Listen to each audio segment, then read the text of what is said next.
Consciousness by Julian Jaynes. Thus, having chiseled away some of the major misconceptions about consciousness, what then have we left? If consciousness is not all of these things, if it is not so extensive as we think, not a copy of experience, or the necessary locus of learning, judgment, or even thought, what is it?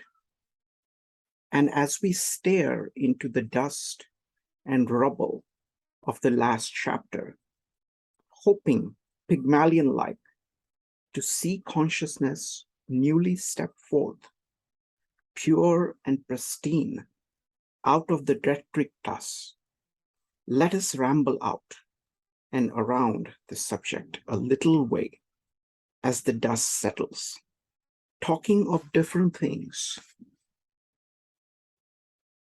Metaphor and language. Let us speak of metaphor. The most fascinating property of language is its capacity to make metaphors. But what an understatement! For metaphor is not a mere extra trick of language, as it is so often slighted in the old school books on composition. It is the very constitutive ground of language. I'm using metaphor here in its most general sense. The use of a term for one thing to describe another because of some kind of similarity between them or between their relationships to other things. There are thus always two terms in a metaphor. The thing to be described, which I shall call metaphrond, and the thing or relationship or the relation used to elucidate it, which I shall call the metaphor. A metaphor is always a known metaphor operating on a less known metaphrond. I have coined these hybrid terms simply to echo multiplication, where a multiplier operates on a multiplicand. It is by metaphor that language grows. The common reply to the question, what is it? Is, when the reply is difficult or the experience unique, well, it is like dash. In laboratory studies, both children and adults describing nonsense objects or metaphors to others who cannot see them use extended metaphors that, with repetition, become contracted into labels. This is the major way in which the vocabulary of language is formed. The grand and vigorous function of metaphor is generation of new language as it is needed, as human culture becomes more and more complex. A random glance at the etymologies of common words in a dictionary will demonstrate this assertion. Or take the naming of various fauna and flora in their Latin indicants, or even their wonderful common English names, such as stag beetle, lady slipper, darning needle, Queen Anne's lace, or buttercup. The human body is particularly generative metaphor, creating previously unspeakable distinctions in a throng of areas. The head of an army, table, page, bed, ship, household, or nail, or of a stream of water. The face of a clock, cliff, card, or crystal. The eyes of needles, winds, storms, targets, flowers, or potatoes. The brow of a hill, the cheeks of a wise, the teeth of cogs or combs, the lips of pitchers, craters, augers, the tongues of shoes, board joints, or railway switches, the arm of a chair or the sea, the leg of a table, compass, sailor's voyage, or cricket field, and so on and on. Or the foot of this page, or the leaf you will soon turn. All of these concrete metaphors increase enormously our powers of perception of the world about us and our understanding of it, and literally create new objects. Indeed, language is an organ of perception, not simply a means of communication. This language moving out synchronically or without reference to time into the space of the world to describe it and perceive it more and more definitively. But language also moves in another and more important way, diachronically or through time and behind our experiences on the basis of haptic structures in our nervous systems to create abstract concepts whose reference are not observable except in a metaphorical sense. And these too are generated by metaphor. This indeed is the nub, heart, pith, kernel, core, marrow, etc. of my argument, which itself is a metaphor and seen only with the mind's eye. In the abstractions of human relations, the skin becomes particularly important metaphor. We get or stay in touch with others who may be thick or thin-skinned, or perhaps touchy, in which case they have to be handled carefully, lest we rub them the wrong way. We may have a feeling for another person with whom we may have a touching experience. The concepts of science are all of this kind. Abstract concepts generated by concrete metaphors. In physics, we have force, acceleration, that is to increase one's steps, inertia, originally as an indolent person, impedance, resistance, fields, and now charm. In physiology, the metaphor of a machine has been at the very center of discovery. We understand the brain by metaphors to everything from batteries and telegraphy to computers and holograms. Medical practice is sometimes dictated by metaphor. In the 18th century, the heart in fever was like a boiling pot, and so bloodletting was prescribed to reduce its fuel. And even today, a great deal of medicine is based upon the military metaphor of defense of the body against the attack of this or that.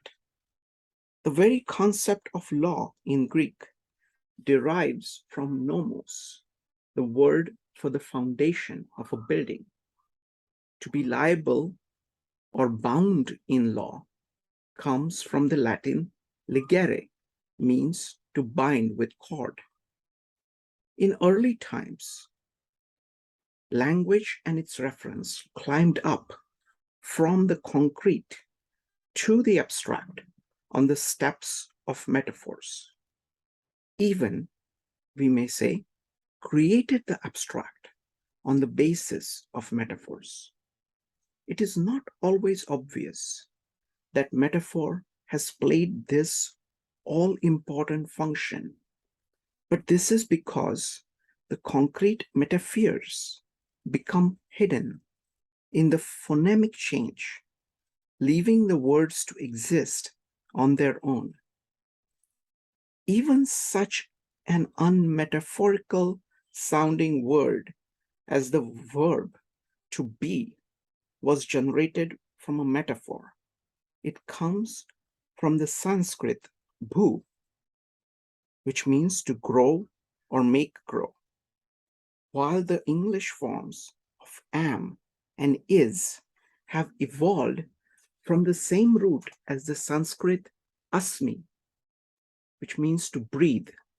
It is something of a lovely surprise that the irregular conjugations of our most nondescript verb is thus a record of a time when man had no independent word for existence and could only say that something grows and that it breathes. Of course, we are not conscious that the concept of being is thus generated from a metaphor about growing and breathing. Abstract words are ancient coins whose concrete image in the busy give and take of talk have worn away with use. Because in our brief lives, we catch so little of the vastness of history, we tend too much to think of language as being solid as a dictionary with a granite-like permanence, rather than as a rampant, restless sea of metaphors, which it is.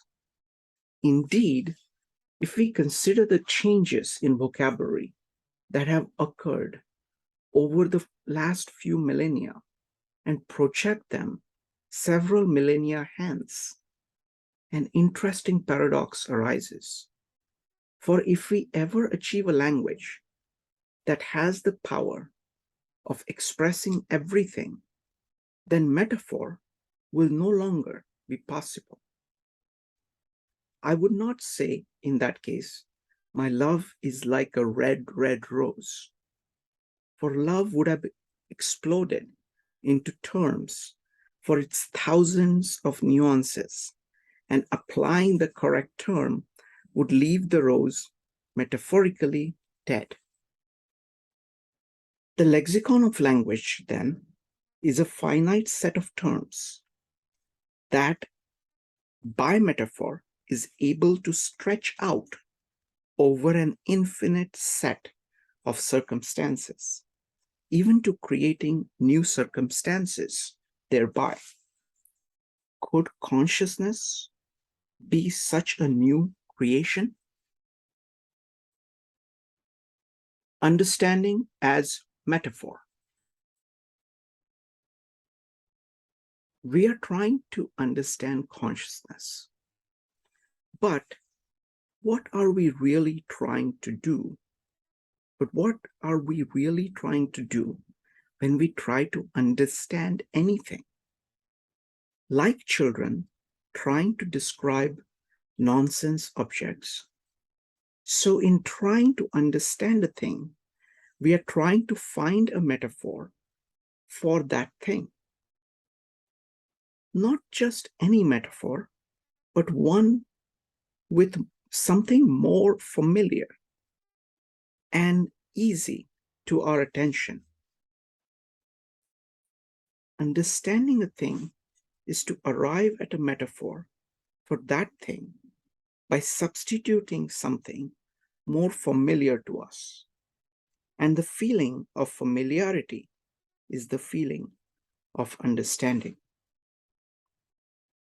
generations ago, we would understand thunderstorms perhaps as the roaring and rumbling about in battle of superhuman gods.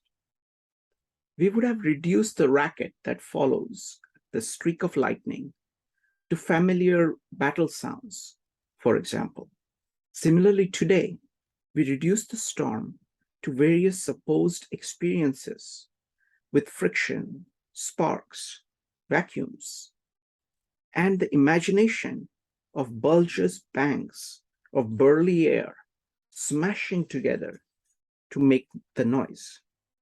None of these really exist as we picture them. Our images of these events of physics are as far from the actuality as fighting gods. Yet they act as the metaphor and they feel familiar. And so we say we understand the thunderstorm. In other areas of science, we say we understand an aspect of nature when we can say it is similar to some familiar theoretical model. The terms theory and model, incidentally, are sometimes used interchangeably, but really they should not be. A theory is a relationship of the model to the things the model is supposed to represent.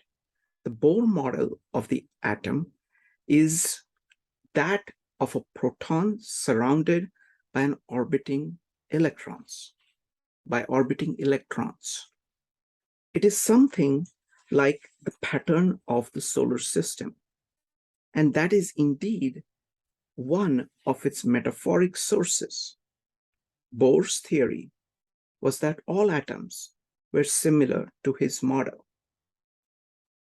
The theory, with the more recent discovery of new particles and complicated interatomic relationships, has turned out not to be true, but the model remains. A model is neither true nor false, only the theory of its similarity to what it represents. A theory is thus a metaphor between a model and data. And understanding in science is the feeling of similarity between complicated data and familiar model. If understanding a thing is arriving at a familiarizing metaphor for it, then we can see that there always will be a difficulty in understanding consciousness. For it should be immediately apparent that there is not and cannot be anything in our immediate experience that is like immediate experience itself. There is, therefore, a sense in which we shall never be able to understand consciousness in the same way that we can understand things that we are conscious of. Most of the errors about consciousness that we have been studying have been errors of attempted metaphors. We spoke of the notion of consciousness being a copy of experience coming out of the explicit metaphor of a schoolboy's slate. But of course, no one really meant consciousness copies experience. It was as if it did. And we found on analysis, of course, that it did no such thing. And even the idea behind the last phrase, that consciousness does anything at all, even that is a metaphor. It is saying that consciousness is a person behaving in physical space who does things. And this is true only if does is a metaphor as well. For to do things is some kind of behavior in a physical world by a living body. and also in what space is the metaphorical doing being done. Some of the dust is beginning to settle. This space, too, must be a metaphor of real space, all of which is reminiscent of our discussion of the location of consciousness, also a metaphor. Consciousness is being thought of as a thing, and so, like other things, it must have a location, which we saw earlier it does not actually have in the physical sense. I realize that my argument here is becoming fairly dense, but before coming out into the clearing, I wish to describe what I shall mean by the term analog. An analog is a model, but a model of a special kind. It is not like a scientific model whose source may be anything at all and whose purpose is to act as an hypothesis of explanation or understanding. Instead, an analog is at every point generated by the thing it is an analog of. A map is a good example. It is not a model in the scientific sense, not an hypothetical model like the Bohr atom to explain something unknown. Instead, it is constructed from something well known, if not completely known. Each region of a district of land is allotted a corresponding region on the map. Though the materials of land and map are absolutely different, and a large proportion of the features of the land have to be left out. And the relationship between an analog map and its land is a metaphor. If I point to a location on a map and say, there is Mont Blanc, and from Chamonix, we can reach the east face this way. That is really a shorthand way of saying the relationship between the point labeled Mont Blanc and the other points is similar to the actual Mont Blanc and its neighboring regions. The metaphor language of mind.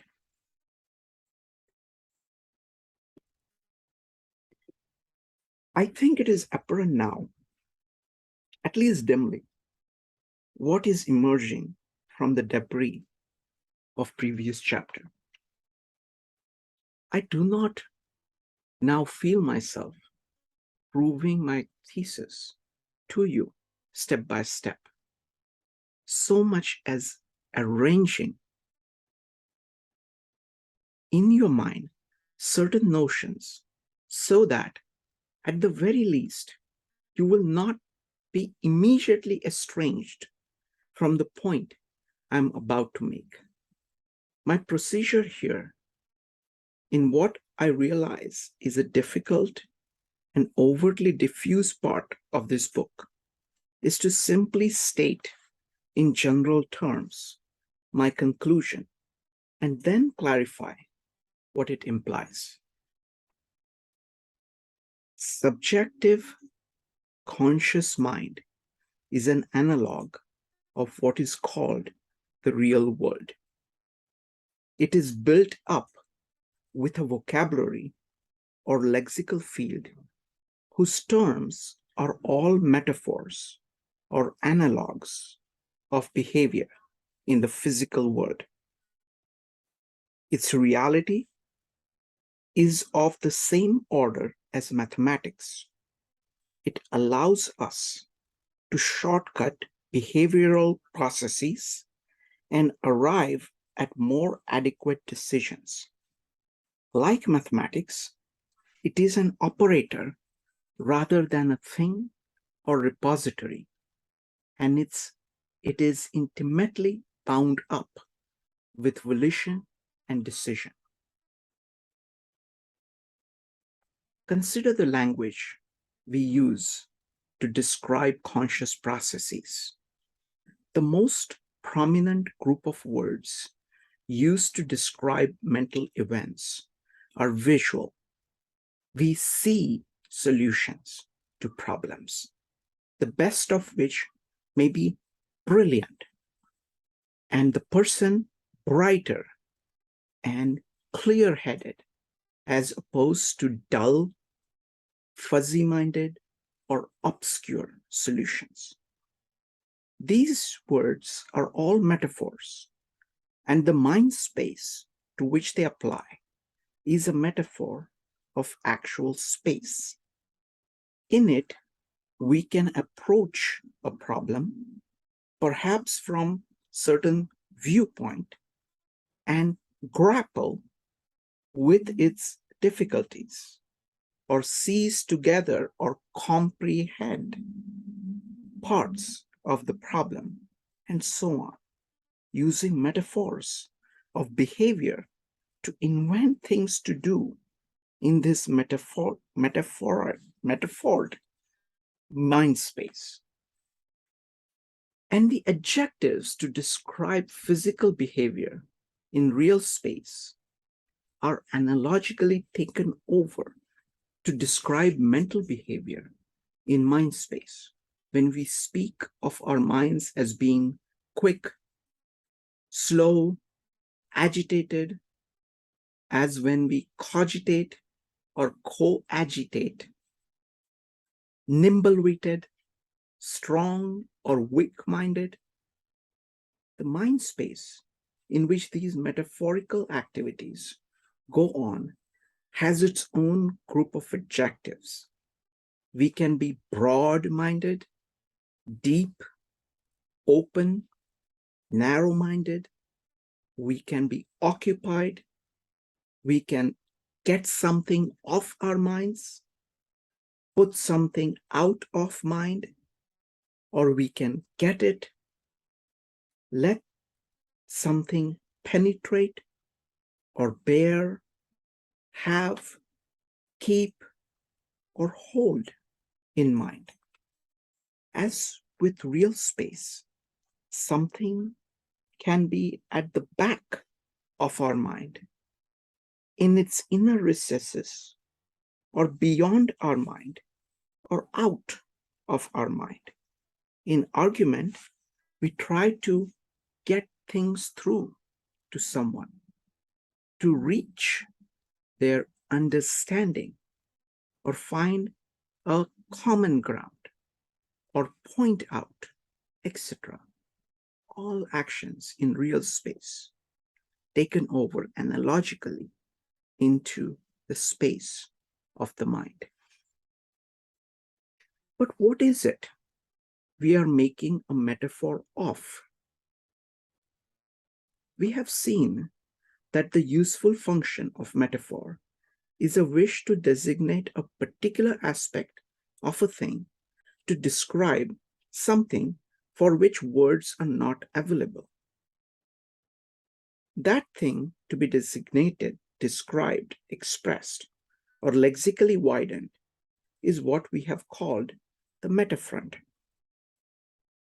We operate upon this by some similar, more familiar thing called a metaphor. Originally, of course, the purpose was intensely practical, to designate an arm of a sea as a better place for shellfish, or to put a head on the nail that it might better hold a board. The metaphors here were arm and head, and the metafronts as particular part of the sea and particular end of the nail that already existed. Now, when we say mind space is a metaphor of real space, it is the real external world that is the metaphor. But if metaphor generates consciousness rather than simply describes it, what is the metafront? Parapheres and parafronts. If we look more carefully at the nature of metaphor, noticing all the while that the metaphorical nature of almost everything we are saying, we find, even the word find, that it is composed of more than a metaphor and a metafront. There are also at the bottom of the most complex metaphors various associations or attributes of metaphors, which I'm going to call parapheres. And these parapheres project back into the metafront as what I shall call the parafronts of the metafront. Jargon, yes, but absolutely necessary if we are to be crystal clear about our reference.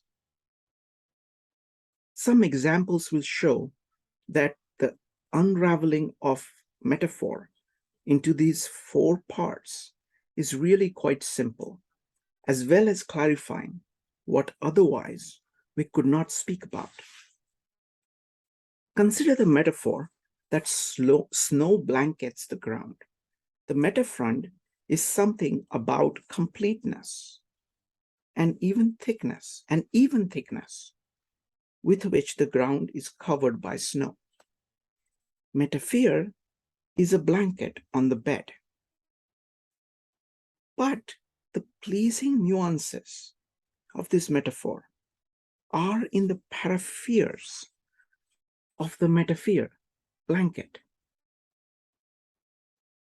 These are something about warmth, protection, and slumber until some period of awakening. These associations of blanket then automatically become associations or paraphrons of the original metafront, the way the snow covers the ground. And we thus have created, by this metaphor, the idea of Earth sleeping and protected by snow cover until its awakening in spring. All this is packed into the simple use of word blanket to pertain to the way snow covers the ground. Not all metaphors, of course, have such generative potential. In that often cited one that ship plows the sea, the metafront is the particular action of the bow of the ship through the water, and metaphor is plowing action. The correspondence is exact, but that's the end of it. But if I say, the brook sings through the woods, the similarity of the metafront of the brook's bubbling and gurgling, and the metaphor of presumably a child singing is not at all exact. It is the parapheres of joy and dancingness becoming the paraphrons of the brook that are of interest. Or in many poemed comparison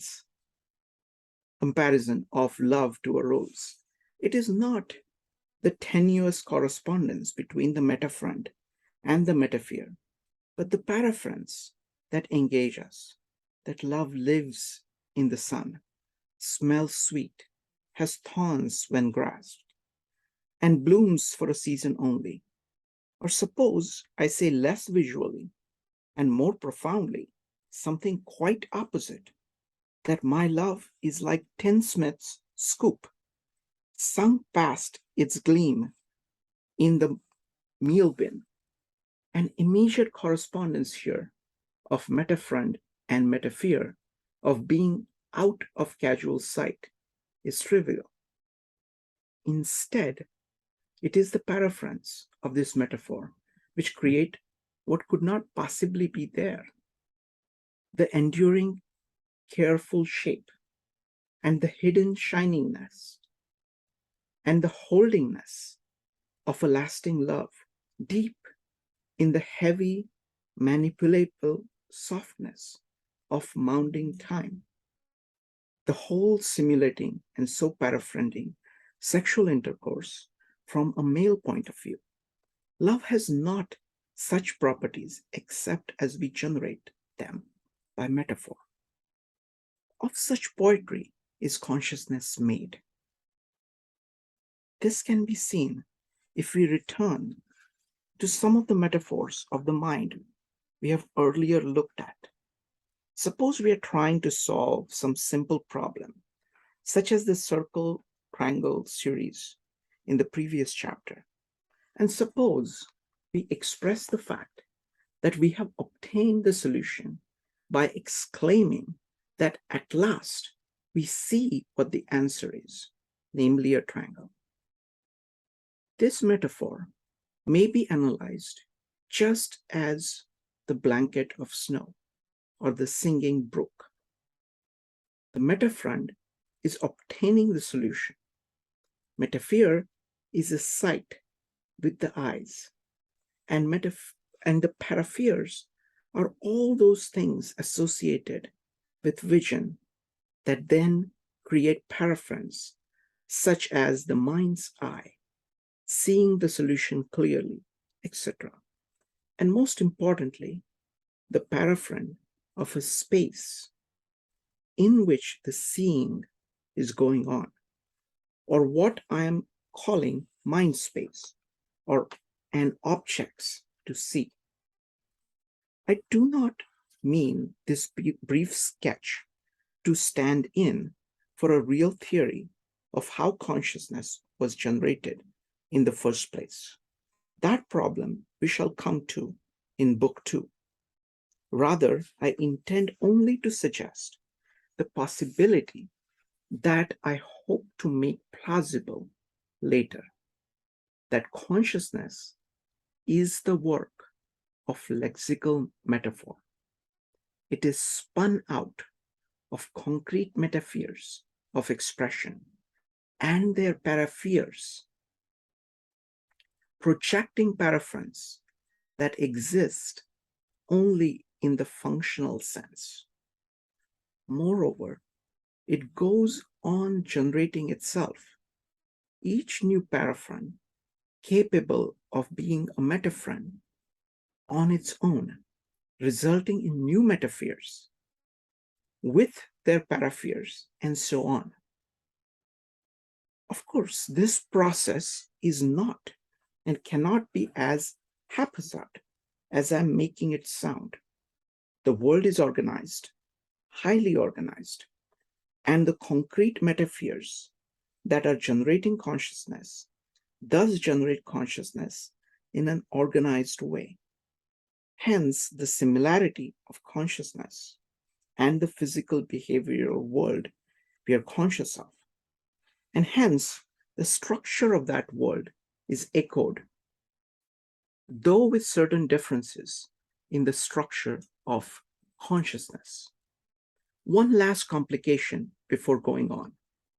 A cardinal property of an analog is that the way it is generated is not the way it is used. Obviously, the map maker and the map user are doing two different things.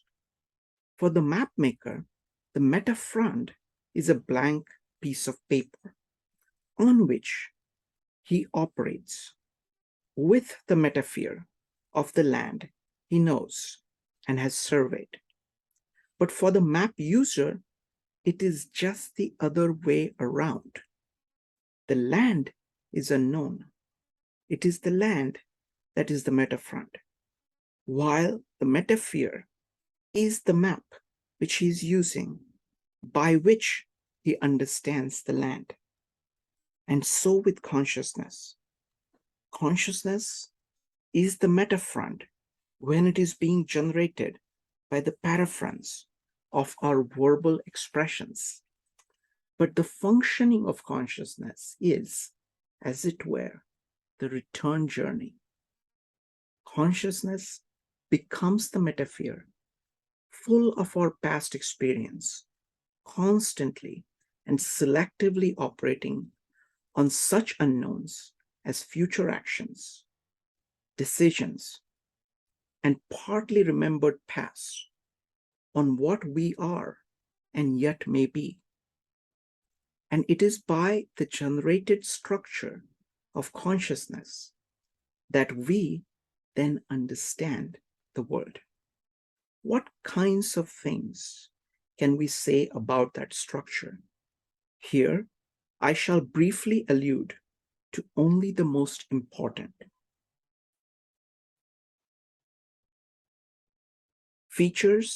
The features of consciousness. Number one, spatialization. The first and most primitive aspect of consciousness is what we have already had occasion to refer to. The paraphrase of almost every mental metaphor we can make. The mental space which we take over as the very habitat of it all. If I ask you to think of your head, then your feet, then the breakfast you had this morning, and then the Tower of London, and then the constellation of Orion, these things have the quality of being spatially separated. And it is this quality I am here referring to. When we introspect, a metaphor for seeing into something, it is upon this metaphorical mind space, which we are constantly renewing and enlarging with each new thing or relation conscioused. In chapter 1, we spoke of how we invent mind space inside our own heads, as well as the heads of others. The word invent is perhaps too strong, except in the ontological sense. We rather assume these spaces without question. We are a part of what it is to be conscious and what it is to assume consciousness in others. Moreover, things that in physical behavioral world we do not have a special quality are made to have such in consciousness. Let me repeat. Moreover, things that in the physical behavioral space, behavioral world, do not have a special quality are made to have such in consciousness. Otherwise, we cannot be conscious of them. This we shall call specialization, spatialization. Time is an obvious example. If I ask you to think of the last 100 years, you may have a tendency to excerpt the matter in such a way that the succession of years is spread out, probably from left to right. But of course, there is no left or right in time. There is only before and after, and these do not have any spatial properties, whatever, except by analog. You cannot, absolutely cannot think of time except by spatializing it. Consciousness is always a spatialization in which the diachronic is turned into the synchronic, in which what has happened in time is excerpted and seen in a side-by-sideness. These specialization characteristic of all conscious thought, these specialization is characteristic of all conscious thought. If you are now thinking of where in all the theories of mind my particular theory fits, you're first habitually turning to your mind space, where abstract things are separated out and put beside each other to be looked at, as could never happen physically or in actuality. You then make the metaphor of theories as concrete objects, then the metaphor of a temporal succession of such objects as a synchronic array, and thirdly, the metaphor of the characteristic of the theory as the physical characteristic, all of some degree, so they can be arranged in a kind of order. And you then make the further expressive metaphor of fit, the actual behavior of fitting, of which fit here is the analog in consciousness, may vary from person to person or from culture to culture, depending on personal experience of arranging things in some kind of an order, or of fitting objects into their receptacles, etc.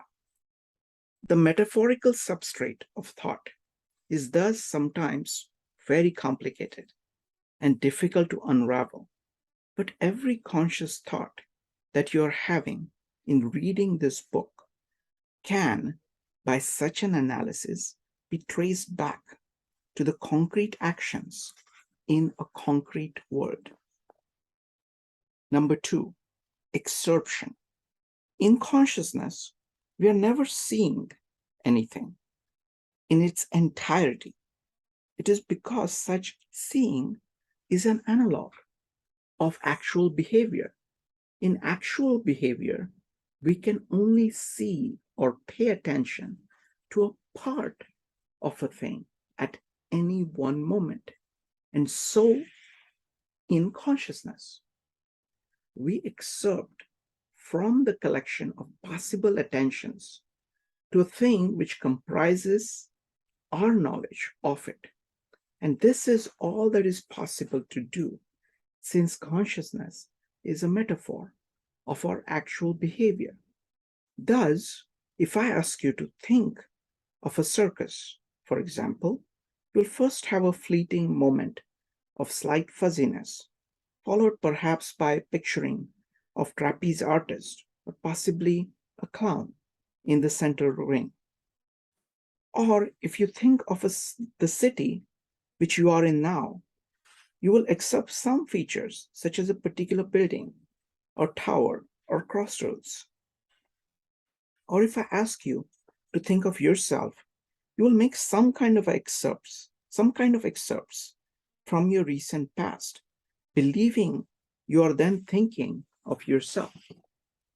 In all these instances, we find no difficulty or particular paradox in the fact that these excerpts are not the things themselves, although we talk as if they were. Actually, we are never conscious of things in their true nature, only of the excerpts we make of them. The variables controlling exception are deserving of much more thought and study. For on them, the person's whole consciousness of the world and the persons with whom he is interacting depend. Your excerptions of someone you know well are heavily associated with your affect towards them. If you like him, the excerpts will be the pleasant things. If not, the unpleasant. The causation may be in either direction. How we accept other people largely determines the kind of world we feel we are living in. Take, for example, one's relatives when one was a child. If we accept them as their failures, their hidden conflicts, their delusions, well, that is one thing. But if we accept them at their happiest, in their idiosyncratic delights, it is quite another world. Writers and artists are doing in a controlled way what happens in consciousness more haphazardly. Excerptions. Excerption is distinct from memory. An excerpt of a thing is in consciousness the representative of the thing or event to which the memories adhere and by which we can retrieve memories. If I wish to remember what I was doing last summer, I first have an excerption of the time concerned, which may be a fleeting image of a couple of months on the calendar until I rest in an excerption of a particular event, such as walking along a particular riverside, and from there I associate around it and retrieve memories about last summer. This is what we mean by reminiscence, and it is a particular conscious process which no animal is capable of. Reminiscence is a succession of excerptions. Each so-called association in consciousness is an excerption, an aspect or image, if you will, something frozen in time, excerpted from the experience on the basis of personality and changing situational factors. Number 3, the analog eye. A most important feature of this metaphor world is the metaphor we have for ourselves, of ourselves, the analog eye, which can move about vicariously in our imagination, doing things that we are not actually doing. There are, of course, many uses for such an analog eye. We imagine ourselves doing this or that, and thus make decisions on the basis of imagined outcomes. That would be impossible if we did not have an imagined self behaving in an imagined world. In the example in the section on spatialization, it was not your physical behavioral self that was trying to see where my theory fits into the array of alternative theories. It was your analog eye. If we are out walking and two roads diverge in a wood, and we know that one of them comes back to our destination after a much more circuitous route, we can traverse that longer route with our analog eye to see if its vistas and ponds are worth the longer time it will take. Without consciousness, without its vicarial analog eye, we could not do this. Number 4, metaphor me. The analog eye is, however, not simply that. It is also a metaphor me. As we imagine ourselves strolling down the longer path, we indeed catch glimpses of ourselves, as we did in the exercise of chapter 1, where we called them autoscopic images. We can both look out from within the imagined self at the imagined vistas, or we can step back a bit and see ourselves, perhaps kneeling down for a drink of water at a particular brook. There are, of course, quite profound problems here, particularly in the relationship of the I to the me. But that is another treatise, and I'm only indicating the nature of the problem. Number 5, narratization. In consciousness, we are always seeing our vicarious selves as the main figures in the stories of our lives. In the above illustration, the narratization is obvious, namely, walking along a wooded path. But it is not so obvious that we are constantly doing this whenever we are being conscious. And this I call narratization. Seated where I am, I'm writing a book. And this fact is embedded more or less in the center of the story of my life. Time being specialized into a journey of my days and years. New situations are selectively perceived as part of this ongoing story.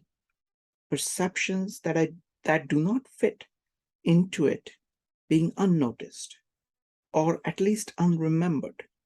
More important, the situations are chosen which are congruent to this ongoing story until the picture I have of myself in my life story determines how I am to act and choose in novel situations as they arise. The assigning of causes to our behavior and saying why we did a particular thing is all a part of narratization. Such causes as reasons may be true or false, neutral or ideal.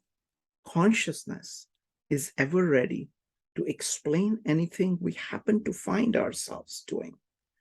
The thief narratizes his acts as due to poverty, the poet his as due to beauty, and the scientist his as due to truth. Purpose and cause are inextricably woven into the spatialization of behavior in consciousness. But it is not just our own analog I that we are narratizing. It is everything else in consciousness. A stray fact is narratized to fit with some other stray facts. A child cries in the street, and we narratize the event into a mental picture of a lost child and a parent searching for it.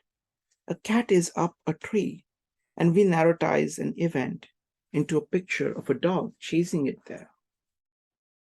Or the facts of the mind as we can understand them into a theory of consciousness. Number 6, conciliation.